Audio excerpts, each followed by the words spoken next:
But she was the one that was always with washers, presses, and all like that. In 1979, CBS executives thought they had Ruby Dee cornered. They cut a crucial 4-minute scene from Maya Angelou's story, calling it too graphic for black families. Ruby smiled and said, okay, but she had a plan.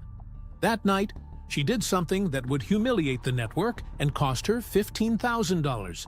What she secretly filmed on a closed set changed everything. The missing footage found its way to the NAACP convention. CBS was furious, but Ruby had outsmarted them. The scene they tried to bury became the most powerful moment of all. Ruby Ann Wallace was born on October 27, 1922 in Cleveland, Ohio, though some papers later claimed 1924. It didn't matter much to officials back then. Most black families didn't have accurate records, and nobody really cared enough to fix them. Her father, Marshall Edward Wallace, was a porter and waiter on the Pennsylvania Railroad. He earned between $18 and $25 a week during the Great Depression, a time when black families made 60% less than white ones. Her mother, Gladys Hightower, was a school teacher who brought home around $12 a week, but she lost her job when the family had to move again because Marshall's work kept sending them from city to city. Her parents were teenagers when they had her. They already had 2 kids. They didn't want another mouth to feed. And when Ruby was just 3, her mother left the family to follow a preacher man. Just like that, Ruby was gone from her mother's life. Her father remarried fast. His new wife was Emma Amelia Brown, a former teacher who kept a roof over their heads by taking in boarders. She charged $3 to $5 a week per room. It was just enough to survive. When Ruby turned 13, her parents divorced. She ended up in Harlem with Emma, living near 7th Avenue and 134th Street. The sidewalks were cracked, the buildings stacked high, and inside their apartment, Emma rented out every room she could. Ruby started attending public school like most kids around her, but those schools tracked 85% of black girls into domestic work programs. They didn't want them thinking too big. But Emma wasn't having that. She pushed hard and got Ruby into Hunter College High School, one of the city's best. To get in, Ruby had to score at least 95% on the exam. White kids needed only 75. Ruby made it. Out of 200 students, only 12 were black. Every day she walked 45 minutes to class because they couldn't afford the 5-cent subway fare. Her classmates whispered questions like, "How did she get in?" and "Is she really that smart?" And one teacher even told her she was too articulate for a colored girl. The school never said it out loud, but they kept the black population at 1% per class. Ruby kept her head down and kept going. She was 14 when she auditioned for the youth program at the American Negro Theater in 1937. It was supposed to be a safe place for young black actors, but a white guest director listened to her for 30 seconds, then cut her off. He told her she was too articulated for a Negro character and suggested she try sounding more like her people. Ruby didn't understand. He was judging her for speaking clearly. She later found out he rejected 73% of black applicants that year, but accepted 89% of white kids downtown. The theater needed funding, and 80% of their money came from white patrons. So they wanted performances that felt authentic, without making white audiences uncomfortable. When her rejection letter came, it ended with the line, "Perhaps domestic work would suit you better." She kept that letter for years. Ruby started at Hunter College in 1939. To make ends meet, she got a job at a restaurant near campus. They paid her $8 a week plus tips, but the restaurant didn't serve black customers. One day in 1941, a table of 6 white soldiers came in drunk. They made comments, called her names, and told her to dance for them. One tried to grab her. When she refused to serve them and told the manager what happened, he fired her on the spot. He told her girls like her don't belong here if they couldn't handle white customers. Ruby joined a sit-in outside the college's admin building the next week, demanding fair work opportunities for black students. 48 students showed up. Police threatened to arrest them. Ruby was suspended for 2 weeks. That was her first protest. She didn't stop after that. That same year, she found a switchboard job at the FBI's New York office. She made $14 a week, routing calls and taking messages. She didn't know it then, but that phone job would follow her forever. Years later, she got her FBI file through a Freedom of Information request. The Bureau had been watching her since 1943. Her file was 847 pages long. It included her dating life, her friendships, her conversations, even what she wore to meetings. She had attended 142 political events between 1943 and 1970, including rallies for Paul Robeson and protests linked to the Communist Party. The FBI labeled her a Category 2 security risk by 1945, saying she was dangerous because of her intellectual capacity and influence among Negro youth. The part that hurt most, her co-workers at the FBI had been reporting on her the whole time. Ruby made her professional theater debut in 1943 with the American Negro Theater in Harlem. She was 19 and made just $3 a week during rehearsals. A year later, she got a part in On Strivers' Row and met Ossie Davis during auditions. They would become legends together. The play only ran for 23 shows, but it changed her life. Ruby was broke. She shared an 8-a-month room with 3 other women. She lived on 25-cent meals. The theater was in a basement that used to be a library. There were no costumes, no proper lights, but she gave it everything, and a review in the Amsterdam News called her performance surprisingly mature. That little review gave her hope. Then came Jeb in 1946. Ruby played a woman facing a mob in the South. The show included a lynching scene. That scene brought her death threats. Over the short run, she received 47 hate letters. 3 included clear death threats. 1 letter had a photograph of a real lynching victim. The theater called the FBI. They assigned her police protection for the final shows. There were bomb threats. People walked out of performances. But she kept showing up. The show closed early. Ruby walked away shaken but sure. Theater wasn't just about applause. It was about truth. In 1947, her world cracked open. Her fiancé, Lieutenant James Johnson, died in a plane crash at Fort Bragg. They were 3 months away from their wedding. She was performing in freight when the telegram came. She finished the show. Then she collapsed backstage. She lost 18 pounds after that. Doctors called it nervous exhaustion. She saw Dr. Frederick Wortham, a psychiatrist who treated Harlem artists for free. Her next role was in The Smile of the World, playing a war widow. The New York Times gave her her first major praise. She had turned her grief into something powerful. In 1948, Ruby was offered a $500 per week role in a Broadway revue called Blackbirds of 1948. It was the second highest salary in the show, but the part required blackface. She was told to darken her skin with burnt cork and sing stereotypical mammy songs. She said no. The decision cost her almost a year of work. She cleaned offices. She worked in a laundromat. She survived on $12 a week. She found out 23 other black actresses had taken the part. Only 1 other girl said no. People called her difficult, ungrateful. But she never forgot what she stood for. In 1950, Ruby made her film debut in the Jackie Robinson story. The film cost $300,000 to make. Robinson played himself, but studio executives got nervous about her dialogue. Southern theaters threatened boycotts. That region was worth $2.3 million a year. Producers ordered reshoots to cut 12 lines where Ruby mentioned equal rights. During one take, she improvised and said, "A black woman deserves the same dignity as any white woman in America." They cut the scene. The NAACP called the film sanitized propaganda.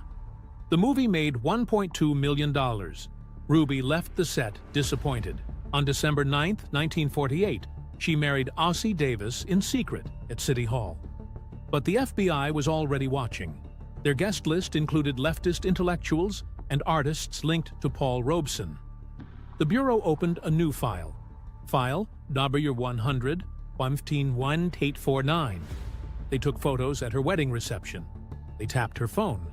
They intercepted her mail. In 3 years, they recorded 847 calls. When she defended Robeson's right to perform in 1950, her file ballooned to 312 pages.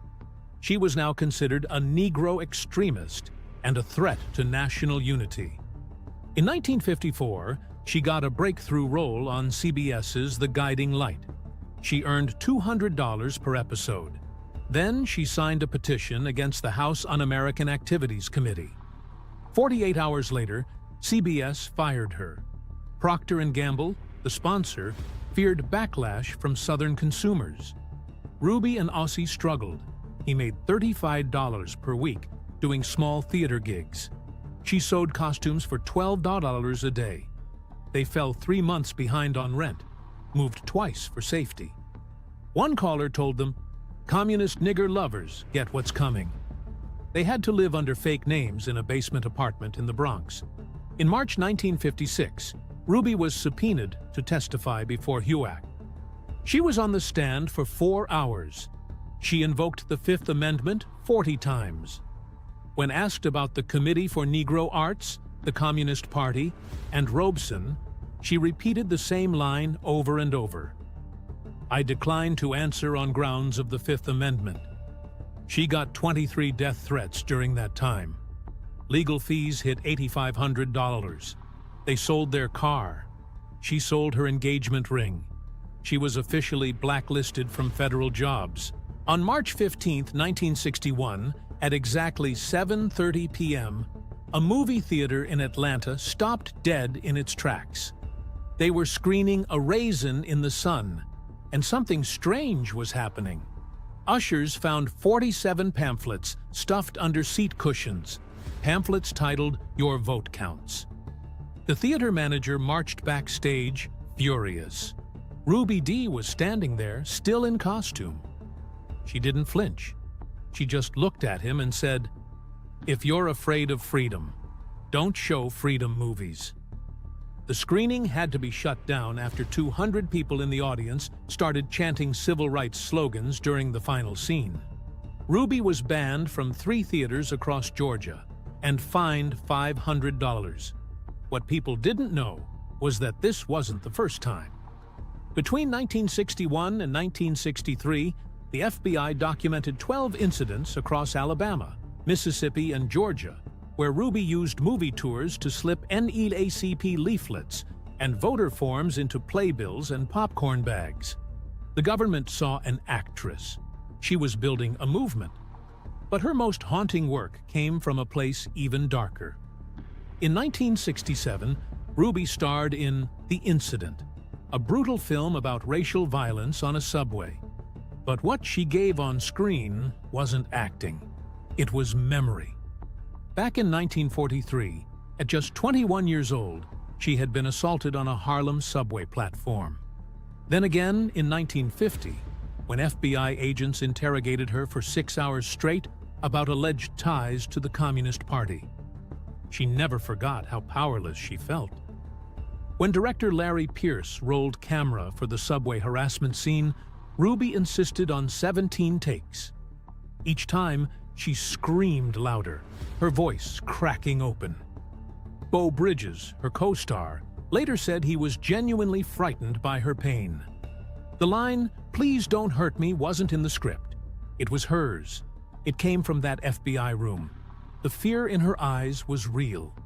so was the silence after. August 28, 1963, was the day America heard Martin Luther King Jr. say, "I have a dream." But just 20 minutes before that moment, Ruby was backstage at the Lincoln Memorial when Secret Service agents burst in shouting, "Bomb threat! Evacuate!" King froze. He clutched his speech and whispered, "Should we cancel?" Ruby placed her hand on his and said no. For 12 minutes they waited, barely breathing. Nothing was found. The speech went on. That night, Ruby used her Screen Actors Guild card as collateral to bail out 6 SNCC activists from jail. The bail cost $2,400. It cost her even more than that. 3 roles were pulled from her the next year, and the FBI began watching her finances. Her money wasn't fully repaid until 1968, when the SNCC held a fundraiser. Ruby never spoke publicly about the bomb threat until 1993. She called it the day democracy almost lost its voice. By 1972, she was on set in Durango, Mexico, filming Buck and the Preacher, when everything cracked again. Sidney Poitier, who was directing the film, made an unwanted advance toward Ruby in her trailer. She rejected him. She told him if he didn't stop, she'd call Ossie. Sidney retaliated by cutting her screen time from 23 minutes down to 14. He reassigned her best scenes to other actors. Ruby cried alone in her dressing room and told the crew she was going to quit. The studio flew in executives. During a cast dinner, Ruby stood up in front of everyone and said Poitier had been unprofessional and disrespectful to marriage. After days of tension, he restored her scenes and apologized in private. The cameras kept rolling. In 1979, Ruby was cast in CBS's adaptation of I Know Why the Caged Bird Sings.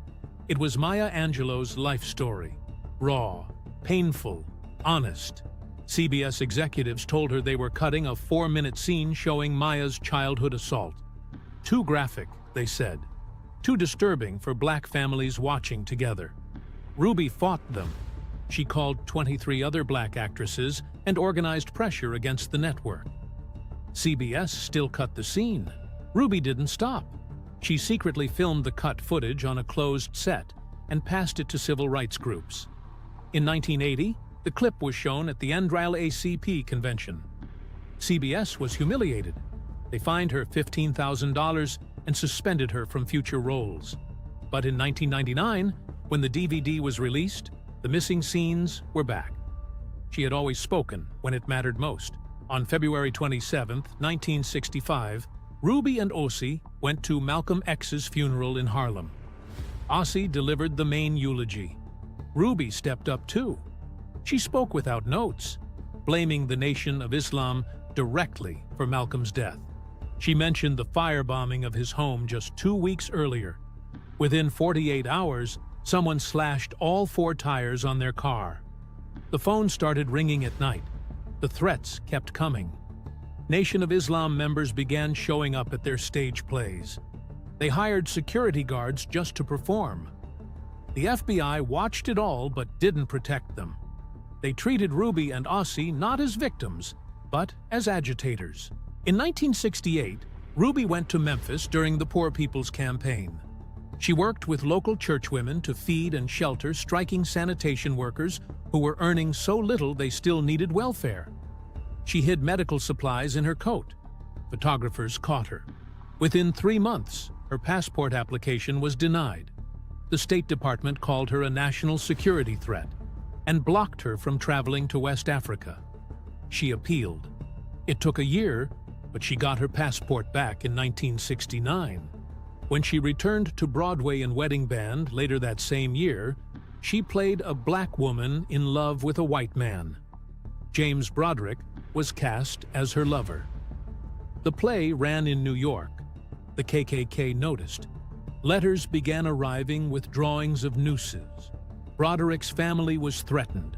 Another white actor, Albert Hall, got similar warnings. The cast stayed. The play went on. But security had to bring guns. By 1974, the pressure was catching up to Ruby. She was speaking in Selma, Alabama, on the 9th anniversary of the March to Montgomery. In the middle of her speech, she collapsed. Her blood pressure was 210/120. She was rushed to the hospital. The doctor said she had chronic stress syndrome, likely from years of being watched, followed, and threatened. Her body couldn't take it anymore. She had to stop working for 6 weeks just to stabilize her heart. The FBI noticed. They wrote in her file that her reduced public activity might mean she was no longer effective as a protester. But she had never been alone in this fight. Ossie Davis had been raised in terror, too. He was born December 18, 1917, in Cogdell, Georgia. His father, Quincy Davis, worked as a railroad engineer, but the KKK didn't like seeing a black man in a job with that much power. Armed Klansmen showed up at their house more than once. The threats became so constant that Quincy gave up the job to protect his family. Ossie made it to Howard University in 1935. He led a protest in 1939 against segregated dorms. Police beat him so badly, he spent 2 days in the hospital. He was expelled. That made him unhireable in the South, so he left for Harlem. He joined a theater group. He read poetry in clubs for tips. One night, Ruby Dee was in the audience. He read Langston Hughes. She heard something in his voice. That night was the beginning. In 1942, after Pearl Harbor, Ossie joined the Army. He was sent to Liberia, trained as a surgical technician. But white officers treated him like a janitor. One day, an officer told him to clean latrines instead of assist surgery. Ossie refused. He was court-martialed. The trial lasted 3 days. He could have been jailed. A chaplain testified about the racism in his unit.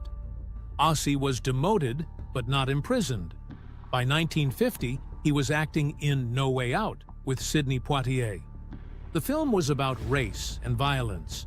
Some theaters refused to show it. Others were attacked. At home, he got letters. One had a photo of a lynched man. Under it, someone had written, "This is what happens to niggers in movies." Ruby and Ossie installed bars on their windows. They hired a guard, and they kept going. In 1961, Broadway audiences came expecting a comedy. What they got instead was a revolution wrapped in laughter. Ossie Davis had written a play with a name no one could forget, Pearly Victorious, a non-Confederate romp through the cotton patch. It sounded playful, but the script had teeth. He and Ruby Dee stood center stage, playing characters caught in a world of Southern segregation. But they weren't just mocking it. They were tearing it apart. In one scene, their characters kissed. It was short, sincere, and dangerous. That single moment sent shockwaves through the theater district. Segregationists lined up outside with protest signs, picketing every performance. Theaters received angry letters, but Davis refused to cut the scene. He knew what it meant. Civil rights leaders like Malcolm X and Eleanor Roosevelt praised him for it. The FBI, always listening, quietly took notes. The play still ran for 261 performances. 9 years later, it would become a musical called Pearly. The kiss remained. The controversy faded. The message stayed. 4 years later, on February 27, 1965, Ossie Davis stood at the front of a Harlem church. The body of Malcolm X lay in a coffin beside him. He didn't stumble. He didn't pause. He called Malcolm our shining black prince and made it clear he would never be forgotten. 1,500 mourners filled the pews. The speech aired nationwide. Within weeks, the FBI came knocking. Agents told Ossie and Ruby that if they kept associating with radical elements, it could ruin their careers. Then it did. NBC canceled a television deal that would have brought them steady income for years. The reason? Security concerns. But Ossie never apologized. He said later, It was the most important thing I ever did as an actor and activist.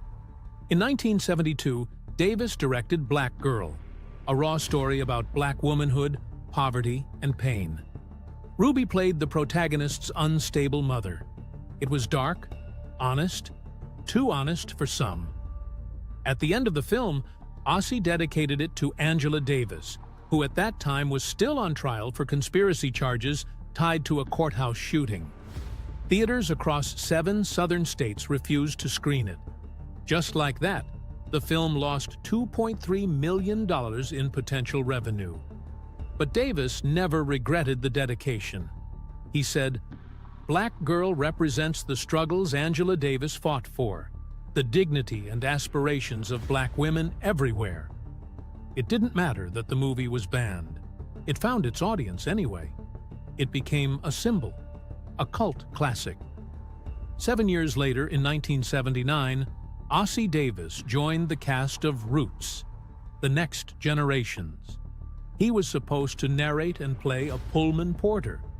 But while preparing for a scene set in Georgia, he found something no script could have predicted. The production team handed him plantation records from Tattnall County, Georgia. His grandmother's name was on the list. She had been enslaved there in 1854. Ossie broke down. He called Ruby from the set and said, "I found her, Ruby. I found my grandmother's name in the slave records." He was crying when he said it. The story he was telling wasn't just history anymore, it was family. A year later, something strange happened in Dallas. Bob Ray Sanders from Cara TV asked Ossie to do a voiceover. Ossie said yes. Then, offhandedly, Sanders asked if they had any show ideas. Ossie gave him one on the spot. Ruby jumped in with conditions. They wanted full creative control. No interference. Total editorial freedom. It wasn't a request. It was a warning. Years earlier, network executives had erased interviews with Black activists from their specials. Ruby hadn't forgotten. In 1978, NBC had deleted an entire segment with Paul Robeson. So this time, they made sure no one could touch their work. Within 48 hours, Cara said yes. They had no idea what they just agreed to.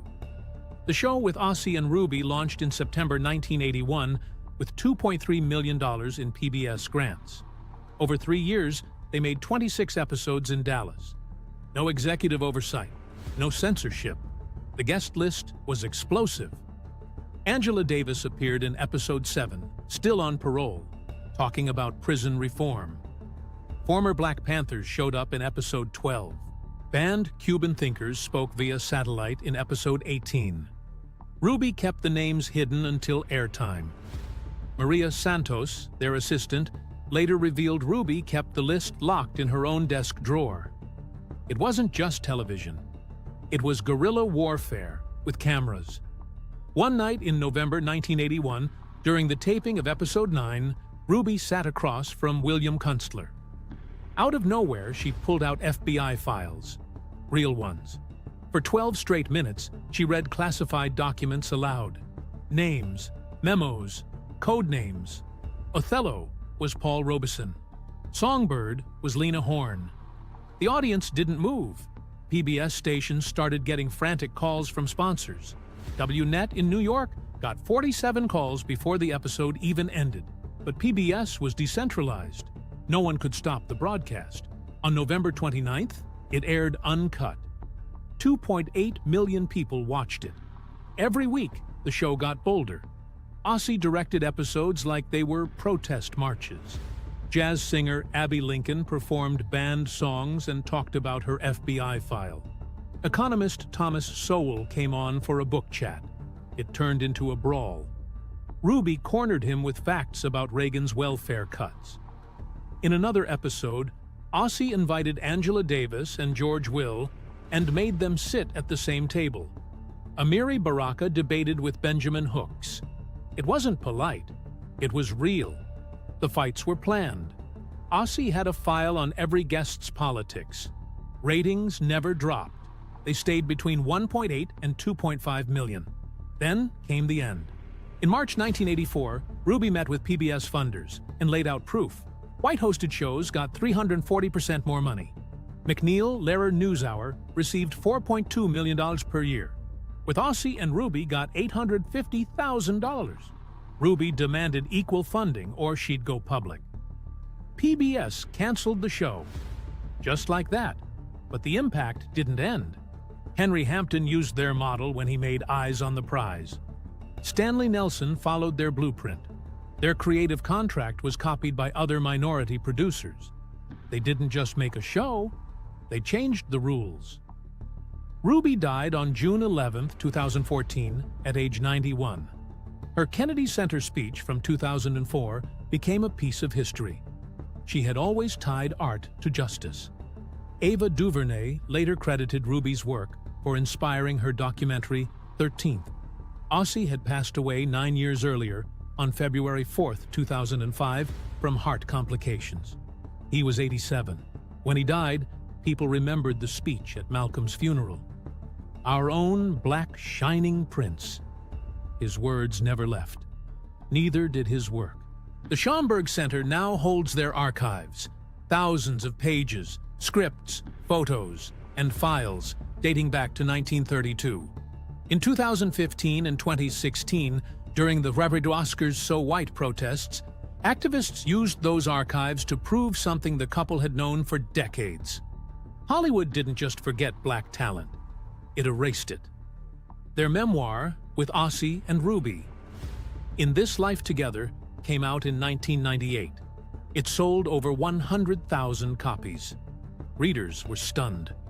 Ruby revealed she had suffered a miscarriage from the stress of FBI harassment. They talked about being blacklisted. They even spoke about their open marriage. It wasn't gossip, it was truth. Ruby explained how her support for Julius and Ethel Rosenberg got her listed in Red Channels, the publication that marked suspected communists. But she never regretted standing up for what she believed. It wasn't about politics. It was about life and death. Their 3 children, Guy Davis, Nora Davis Day, and Hasna Muhammad, carried the torch. Guy became a Grammy-nominated blues artist and filmmaker. He makes documentaries about racial injustice. The kids grew up visiting homes with Sidney Poitier and Harry Belafonte, but inside their own house, they saw something else.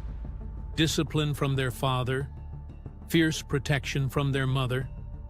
In 2015, new family records showed even more about the blacklisting years. The kids didn't just inherit fame, they inherited history, and they're still telling it.